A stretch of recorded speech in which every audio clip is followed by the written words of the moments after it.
Alors, ce qui m'intéresse ce matin, c'est que vous travaillez en ce moment sur le virus. Nous sommes d'accord. Je travaille, mais pas forcément au labo, puisque on travaille sur ordinateur avec un collègue, et puis c'est tout. On n'a pas d'expérience, on peut dire, mais l'expérience vient de la maladie elle-même, de toutes les mesures qui sont faites actuellement dans les laboratoires sur les patients. Et vous êtes arrivé à certaines conclusions. Alors, nous sommes arrivés à la conclusion qu'effectivement, il y avait eu une manipulation au sujet de ce virus. C'est-à-dire? Eh bien, qu'une partie, je ne dis pas le total, n'est-ce pas, mais il y a un modèle qui est évidemment le virus classique, et là, c'était un modèle surtout venant de la chauve-souris, mais à ce modèle, on a par-dessus ajouté des séquences, notamment du VIH, le virus du sida.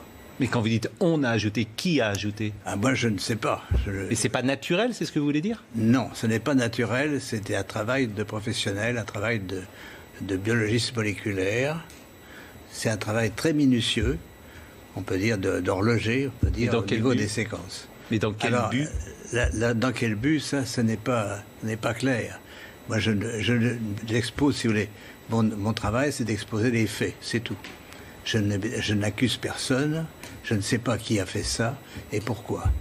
La possibilité, c'est peut-être que ils ont voulu faire, on ne sait pas, on a voulu faire un vaccin contre le sida. Donc on a pris des petites séquences du virus et on les a installées dans la séquence plus grande du coronavirus. Alors je suis pas sûr de comprendre tout ce que vous dites. C'est-à-dire que dans ce virus, il y a une part de VIH? Voilà, c'est ça. Le matériel génétique du virus, c'est un long ruban d'ARN, n'est-ce pas? Comme de l'ADN, mais c'est de l'ARN. Et dans ce long ruban, à une certaine place, on a fixé des séquences petites de VIH. Mais ces séquences petites ne sont pas petites pour ne rien vouloir dire. Elles ont la possibilité de modifier, par exemple, ce qu'on appelle des sites antigéniques. C'est-à-dire, si on veut faire un vaccin, on peut très bien modifier la protéine qui est exposée pour le vaccin par une petite séquence venant d'un autre virus. Mais vous êtes certain de ça? Parce qu'on a dit que le bruit a couru, que c'était d'une origine humaine, finalement. Et ça a été ensuite réfuté par la plupart des autorités scientifiques, quand même. Il y a quand même une volonté d'étouffement, si vous voulez. Les travaux, nous ne sommes pas les premiers. Un groupe de chercheurs indiens, très, très renommés, avait publié la même chose. On les a forcés à rétracter. Et on les a forcés comment? C'est-à-dire, c'est annulé.